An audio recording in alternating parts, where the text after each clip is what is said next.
What if SCP-466 were real? Today, we're diving into SCP-466. Before we get into the terrifying details of this entity, make sure to subscribe and hit the notification bell so you never miss a video. Also, give this video a thumbs up if you enjoy our SCP content, and let us know in the comments which SCPs you'd like to see next. Stay tuned until the end for some common replies.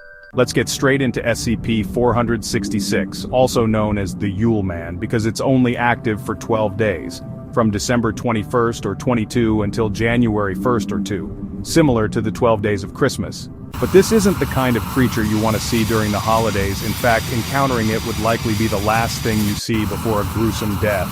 How SCP-466 works. It targets isolated rural homes with a child under 8 years old, preferably in areas with snow during its active days. It can instantly teleport to any location north of 45 degrees latitude, and possibly anywhere on Earth, though its full abilities remain unknown. It shows no remorse or mercy.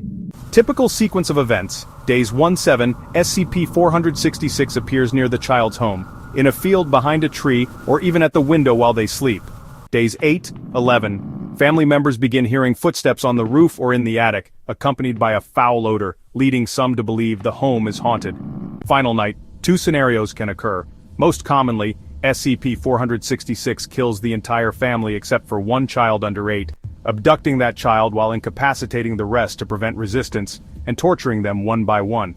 In about 15% of cases, footsteps are heard inside the house without signs of forced entry, and in the morning, children find toys made from the remains of other victims. Frightening facts. Fingerprints of SCP-466 have been traced back to the 1st century AD in Scandinavia. Its prints are unique, with a double pattern unlike any human fingerprint. The SCP Foundation manipulates media coverage to make these crimes appear as ordinary home invasions, and erases the memories of anyone who discovers or witnesses the events. What if SCP-466 were real? Its threat level is hard to gauge because any reports would likely be erased or altered. This entity doesn't attack randomly, it plans its actions meticulously. Only families with a child under 8 are at risk. Vulnerable areas might implement protective measures such as enhanced home security or child protection protocols. SCP-466 is confirmed to be non-human.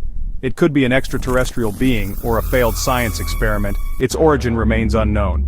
Even if it existed, knowledge of SCP-466 would remain limited to those studying it at the SCP Foundation. Survivors would have their memories erased, meaning almost no one outside the Foundation would ever know of its existence.